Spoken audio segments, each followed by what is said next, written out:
I think that if you're not feeling uncomfortable with, the way you're operating in your business, there's probably something wrong. Yeah. Because I feel like you should always be pushing the limits of what you can do. All right. Welcome back. Realty Talk Podcast, your favorite podcast on the planet. We are excited. Episode number 16. That's right. That is and for episode 16, we look really official now. So we have lights. I think it's important to note that. Yeah, everything. How are you feeling? I am feeling good. It's been a crazy morning. Crazy day so far. Yeah. Should we jump right in? Let's jump in. Yeah.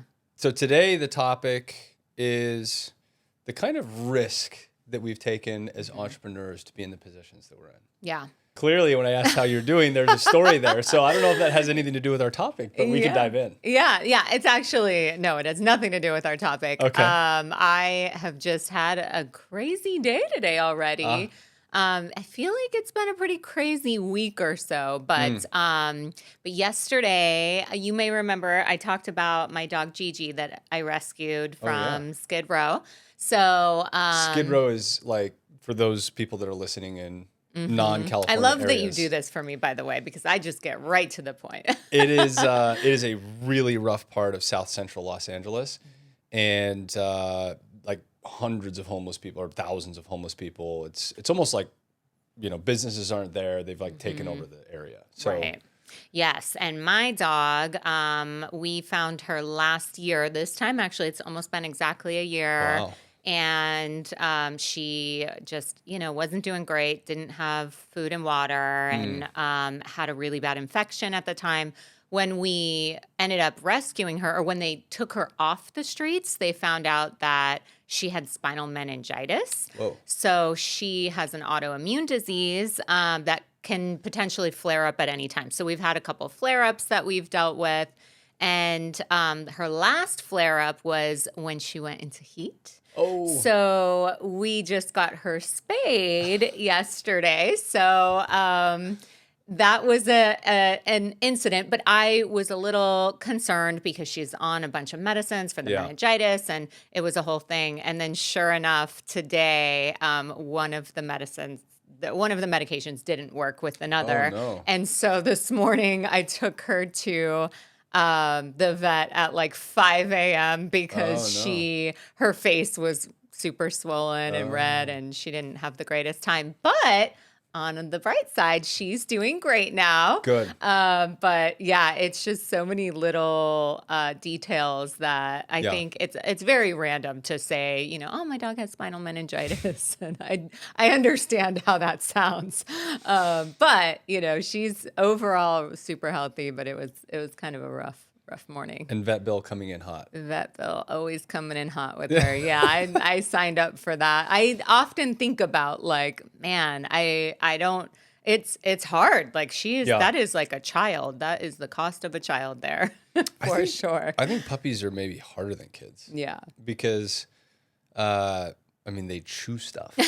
Kids don't chew stuff. Yeah. So you never know when they're going to eat something crazy. Yeah, and they're just wild. Yeah. Right out of the gate, they're running. It's like, babies, they just lay there for, 6 months or 9 months or whatever. So. Yeah. She's keeping me on my toes good. Sure. Yeah. You also have another dog, though. I do. I have. How are they doing? They're doing great.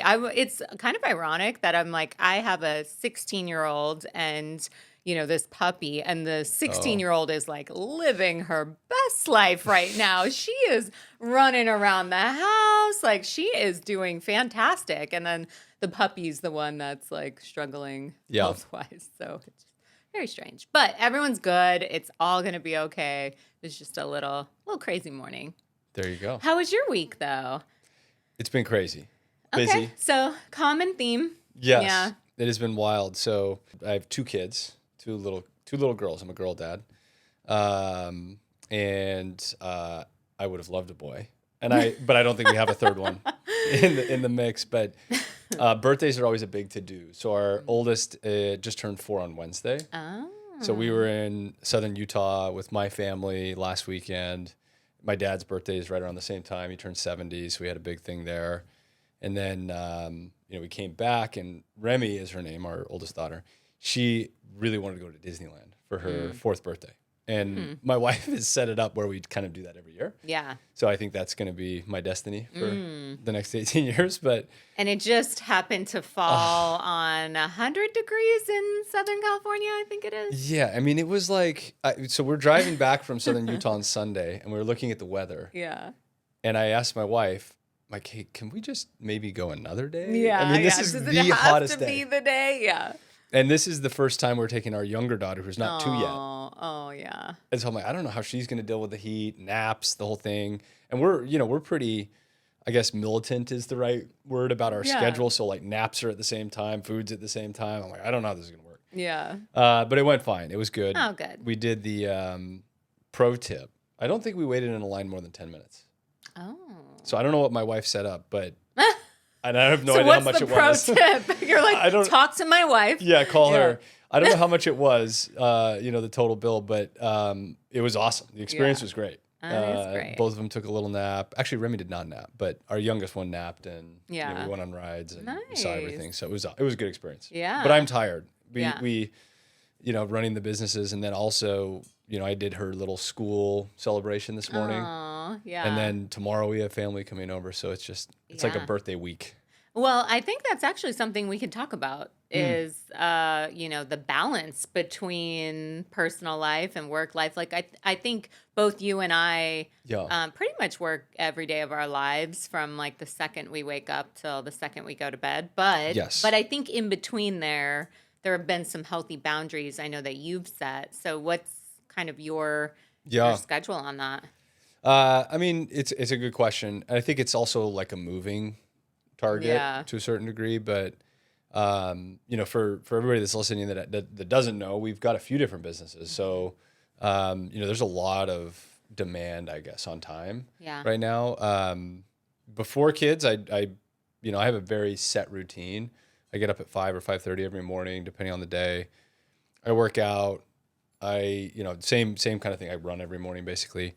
And then after, I work out, I'm usually on email and doing the stuff, but, and then right into the office and working until dark. Mm-hmm. After kids, a lot has changed. So, what's changed for me, and I'm a creature of habit. Like I really me like too, organization and things being, where I need them or want them to be. Right. So, I think the balance for me, what I've created is kind of a list of non-negotiables, regardless of business. So to me, there's 3 areas that I focus on a daily basis, which is personal, because I don't believe you can really take care of anybody in your business or your family if you don't take care of yourself first. I take care of family. That's definitely more important than business, and then business third. So personally, my workout is kind of like, that's it. That's my religion. Yeah. I'm not a very religious person. Yeah. I wake up and I get a workout in before anything else. It's my only time where I'm alone. Yeah. So I run. People think I'm crazy. I don't listen to music. You're just in silence. Yeah, either complete silence and just thinking for the day, or sometimes I'll listen to a book. Yeah. But after my workout, I get a lot of value out of being with my girls when I'm not distracted. Mm-hmm. So from 7 to 8, when they wake up, I make breakfast and I make their lunches and I drop my daughter off at school. I just will not schedule anything during that window as long as I'm here. And then I try to have a hard stop at the office at 5:30ish, so I can get home and do dinner and bedtime. Yeah. But then I'm plugging back in every night at 8 o'clock until, last night was maybe 12:30 or 1. So. Oh, yeah. So I don't know if it's really like a balance, I would say. It's more probably imbalanced. Yeah. Than anything else. But I'm, it's so important, for the family for me to be there, I guess. So. Yeah. Yeah. And I think weekends, right? You take a little more time with them on the weekends and I try usually and balance that out there. Yeah. I usually get 4 to 5 hours on Saturday and Sunday of work. Yeah. And that's before they get up and then when they're napping. Right. But outside of that, I try to be focused on them. Yeah. Yeah. It's not easy, I think though. that's great. Yeah. Yeah. I mean, it's, there's always something pulling us in another direction. I don't have little ones. You have 2 little ones. 2 dogs, but no, I do. So I would say I'm more of the, I'm on the same exact page with mornings. Mornings are like my thing where, I can't understand sometimes when people tell me like when they don't wake up early. Yeah. I'm like, you are literally losing your day, you know? Yeah. I get up really early. That's my workout time. But also it's just like my time. I think Yeah. once everyone else wakes up, then, you're giving your time away to them. Yep. And, I mean, just at the brokerage alone, there's 170 real estate agents and, It's a lot. there, and then not to mention what's going on with our other businesses. So, it's easy to get pulled, in a lot of directions, and then the day gets past you. But I always take that morning time. And then unlike you, I guess I just squeeze it all in and then go to bed because I mean, there are nights where I'm like, it's 8 o'clock. I think it's time to call it. Yeah. But again, I feel like if I have that morning time, I don't need much Yeah. else. That's kind of my time for me. So Yeah, I mean, most nights we're getting to bed by 10. That's like the ideal time. yeah. It's just if there's other stuff. So I get like a 2-hour window after the girls go Are you down guys to work. scheduling your date nights? Got some date nights in there? No. Oh. I am the worst at that. So we have traveled a fair bit. Yeah. So like date nights are, we want to do it. We're Yeah. striving to improve. We're unbalanced there. But Yeah. we take usually 4 or 5 trips a year, even Yeah. if it's like a weekend thing or, a couple weekends ago we went to Aspen, Yeah. which was awesome. If you haven't been there, it is literally the most expensive place on the planet. I think a cocktail's like $30 Yeah. anywhere, Yeah. even at a dive bar. I know. I thought that about Vail too when I was there. It Oh felt my very gosh. similar. Yeah. I mean, we have it good in Southern California. I usually Yeah. think it's bad here, but Yeah. it's not so bad. But Yeah. yeah, we blend that in. What about you Yeah. and Sal? Yeah, I think same. I think we're probably a little better than we do take the trips. And Yeah. I think that's probably something I should elaborate on because I do think that's a big part of it. I don't mind, working from when I wake up to when I go to bed because I know I do schedule those trips. And not that I'm Yeah. not working when I'm on those trips because that's half of the day there too. Yeah. But that is kind of my outlet and something that I really enjoy. So Yeah, I mean, I think so much of it too, though, is what you're creating. If we didn't have a vision of this platform that we're building and we weren't all very excited about it, then it Yeah. just wouldn't be worth it. right. And Yeah. and I wouldn't be engaged in that time. But for me at least, I don't know what your experience is like, but at the end of the day, a lot of days I'm like, oh my gosh, I mean, I don't know where the time went because I was so engaged and focused, and it was, sometimes it's not fun stuff, but Yeah. in the end, we're building something that's really interesting and unique. And obviously, there's a lot of problems and issues and challenges or whatnot, but it's engaging and fun. Like I actually enjoy those challenges, not in the moment sometimes, Yeah. but Yeah. once you get through it, it's that's really the rewarding part. Right. I totally agree. And I think, we've probably been through some changes recently in both of our businesses, especially, I mean, we didn't go into market talk, but just, Yeah. the market as a whole for this year has been probably a little more challenging than others, but coming out on the other side is, that much more rewarding. Rates are down, I Yeah. think 6.35 Yeah. today. It's awesome. So, moving in the right direction for buyers and sellers. So, Yeah, I think if you if you look back over the last 50 years, there was probably only one other time that would have been worse to start a brokerage. In reality, yeah, 2008, yeah, 2009, totally. Yeah, because of just the complete collapse of value. But yeah, that's one perspective. I think, at least from my vantage point, and we talked through this, but it's like Yeah. when we launched, it's like, okay, this is gonna be really hard. If we do it, then we're gonna have a lot of momentum. The bigger shops right now are pulling back, and the smaller shops like us are succeeding or failing. The ones that are failing, those agents are going somewhere. And so, it's kind of like a workout. It's like that last, couple miles of a run or whatnot are the hardest, but that's actually where you get the most value. right. And I feel like that's kind of where we're at, in our brokerage Yeah. venture, which is that, when we launch, May of 23, we have, we think somewhere between 50 and 80 people that are going to come into the brokerage. And then you fast forward today and there's 175 or 170, 175 agents that are full-time. They're not doing other things. They're working in the business. And that's obviously just a testament to, it feels unbalanced, but your efforts but it's crazy to think back. I mean, that's, probably the hardest time to go and do those things. Yeah.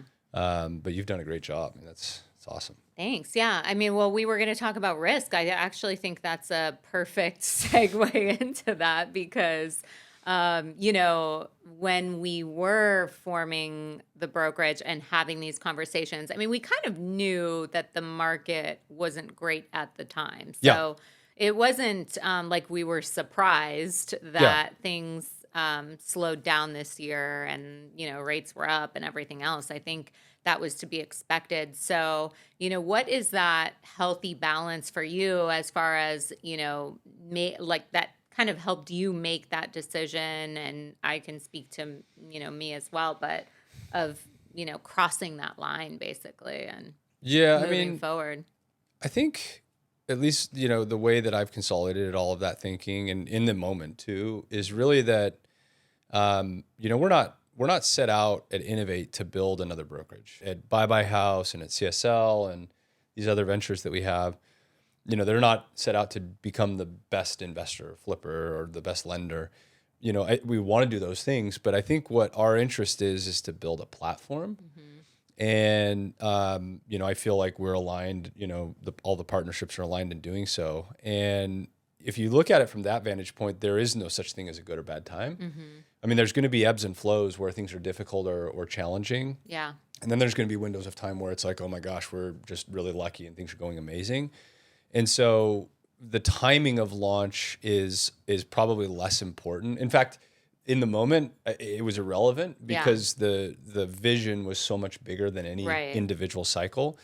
I think we probably could have done a better job understanding, the capital requirements or the financial risk that we were going to take to build the platform we're building. But I mean, I think if I'm not the smartest person on the planet, if you're this like Harvard MBA looking at, all the market dynamics and running an analysis on this, they would have done the same thing with what we've been able to do. I don't know if they would have made that decision because it probably would have looked a little scary. Yeah. But I think it's better we didn't know the capital requirements when we were jumping in. I mean, to a certain degree, I just think that also the way that we've grown, I mean, we could have made decisions along the way to slow down, capital requirements, but to get to a place from 0 to 175 agents in a year. Yeah. I mean, obviously that requires capital and time and middle management layers and all sorts of things. And so I just personally believe the platform we've built is so in line with the long-term vision that it was a no-brainer. Yeah. If you look back. Yeah. I mean, I feel the same way. I think number one was the partnership with the right people. That's number one. Like 3 people that are completely aligned on a long-term vision is super important. And I think that that's just it, is we were focused on a long-term vision instead of in the moment. Like you said, it really didn't matter what month we ended up launching. And obviously we want to, get things done sooner than later. But at the same time, it was more about, it's always been more about the long term. And we're just excited to get to that place, And so everything that we're building now is for that. So for me, when it comes to risk, it's a risk not moving forward. That would be the only risk, not making a decision is making a decision. Exactly. That was more the risk to me. It's, I had obviously a network of agents that wanted to come to Innovate. And if we decided not to move forward with that, we wouldn't be in the situation that we're in now, or wouldn't have the opportunity to create the long-term vision and platform that we can create. So yeah, I think more importantly, we did just take the plunge. No regrets. Things are moving in the right direction. None at all for me. I'm so excited about our foundation future. I mean, the changes we've briefly talked about it in other episodes, but when I interface with agents that are not in our brokerage, I hear all sorts of fears about market and regulatory changes and NAR and all this other stuff. And if you have the right mentality, all of that is just an opportunity for people to innovate and create something new. And that I think that's really our mindset. Yeah. Which has allowed us to gain some speed, versus being stagnant. Right. But I guess time will tell, Yeah. right? But if the market does what we think it will do over the next, call it 10 years, I think we're positioned to do some really interesting stuff at Innovate for sure. So Yeah, all around. yes. Stay tuned for that on that note. Yeah. So risk, I guess the conversation circling back to risk is that we both just kind of looked at it from a long-term perspective versus short. Yeah. That could be good or bad, depending on if Yeah. you have the resources to execute, which, Yeah. we've been lucky enough to do. Yeah. Anything else on the risk side that you can think of? No, I mean, I think that if you're not feeling uncomfortable with, the way you're operating in your business, there's probably something wrong. Yeah. Because I feel like you should always be pushing the limits of what you can do. And so I think that is a natural feeling to have, but it's something that, in all the businesses I've created as well, it's, that's always been there. That feeling's always going to be there. And you'd have to get comfortable with that uncomfortable feeling. The book Good to Great, that's really what it kind of focuses in, which is the way that the people are managed and the leadership at the top and their ability to be tied to that long-term vision versus the short-term moment, with like unlingering focus is really what creates a great business versus a good one. So I'm in complete alignment. I think that's really, a positive, I guess, attribute or function or action of what we've been able to do at Innovate. So Yeah. I'm sure there's a bunch of mistakes we've made too. Yeah. We can talk. That's for another episode. Yeah. I think the biggest mistake we ever made was the dessert at the holiday party last year. It just wasn't that good. Everything else was great. I won't say where it was. I don't know who made the decision, but the dessert was like, just okay. All right. Yeah. Well, good to know. Noted. That's episode 16. If you haven't, please follow us. If you have not subscribed, please subscribe. Check back every week for a new episode. We like to talk about real estate, all other things, personal entrepreneurship, and we love all of you.